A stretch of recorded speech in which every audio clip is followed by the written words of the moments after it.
Hello everyone, and welcome to the Animation Therapist channel. I'm glad you're there watching, and I will like you to watch this video to the end, because I have lots of beneficial information to share in this video. I will be sharing on the topic titled What to Do When You Don't Know What to Do. That sounds fascinating, right? Every human has one point or the other found themselves in a situation of confusion.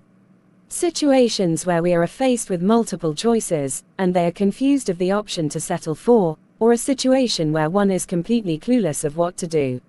Sometimes it has to do with the difficulty of not settling for an option that may end up being the wrong call. Well, there are actually proper ways to handle situations like this, and that is what we will be discussing in this video. But before we go into those strategies, it's important we understand why we experience such situation. Not knowing what to do can mean a few different things. It could mean that you're unsure of the next step to take, or that you don't know what the right decision is.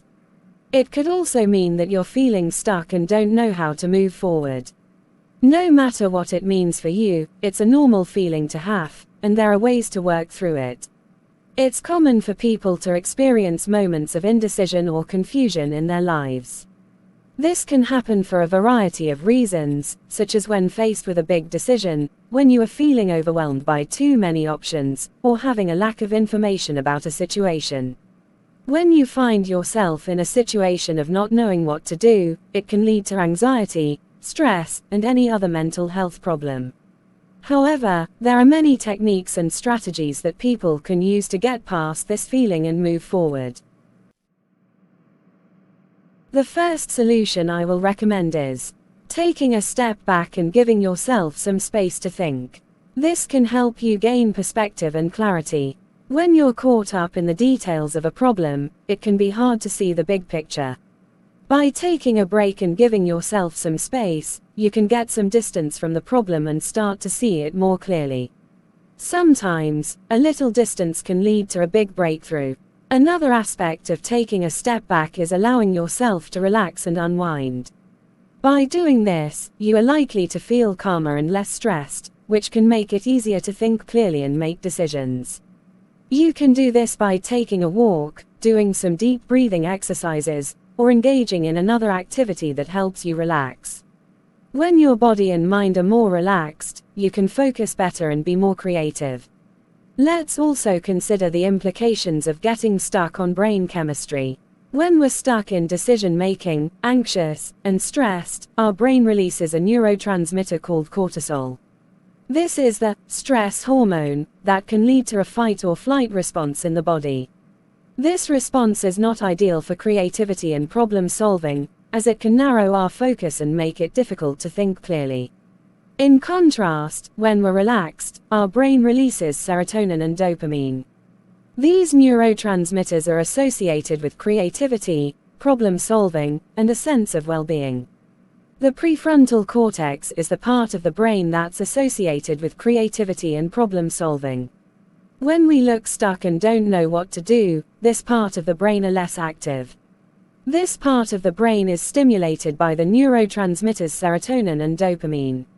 Serotonin helps us feel motivated and focused, while dopamine is linked to feelings of reward and satisfaction. Taking a step back, staying calm and relaxed, can help us activate these neurotransmitters. And putting ourselves in a position where we can think creatively, and find solutions to the situations we're faced with. Strategy number 2. Talk to someone. This strategy is known as the social cure, which is the idea that talking to others can boost our problem-solving abilities and help us feel less stressed.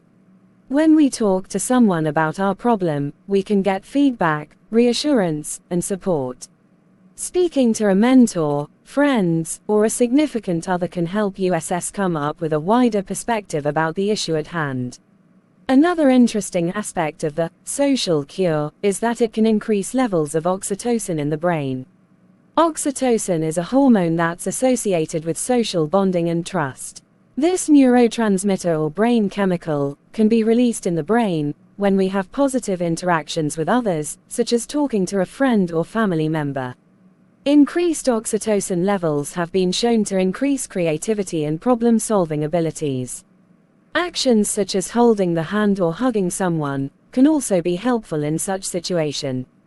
Tip number 3. List out your options. Most times when we think we don't know what to do, all we need to do is just for us to stay stationed, get your pen and paper, or any of your electronic gadget, and list out all options coming to mind.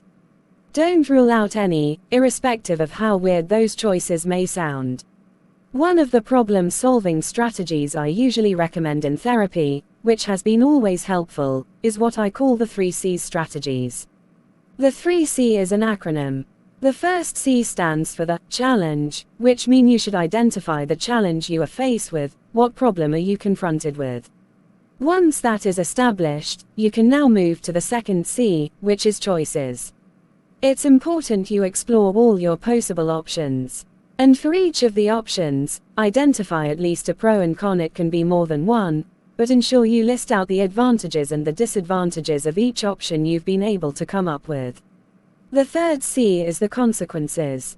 Evaluate the possible outcome of each options, and try settle for the option that has more of a long-term benefit and probably short-term inconvenience, ahead of the options that may have short-term benefits and long-term consequences. Strategy number 4. Set a deadline. This can be a powerful motivator, as it creates a sense of urgency and accountability. When we know we have a deadline looming, we're more likely to take action and make a decision.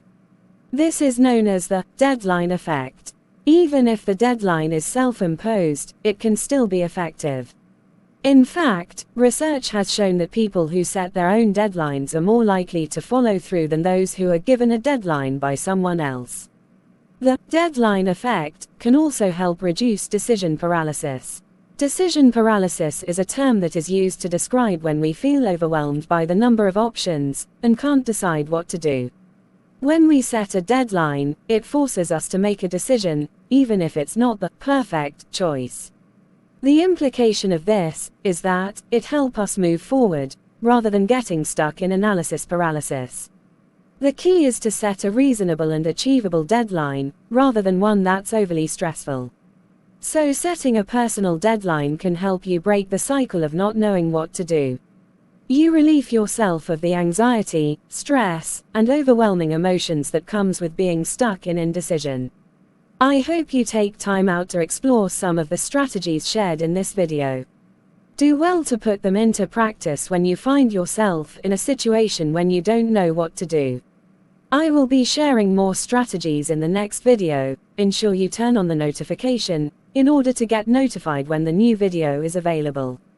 Kindly subscribe to the Animation Therapist channel if you've not done so. Like and comment on our videos to help us reach more viewers as we create more mental health awareness. Thanks for watching. Cheers.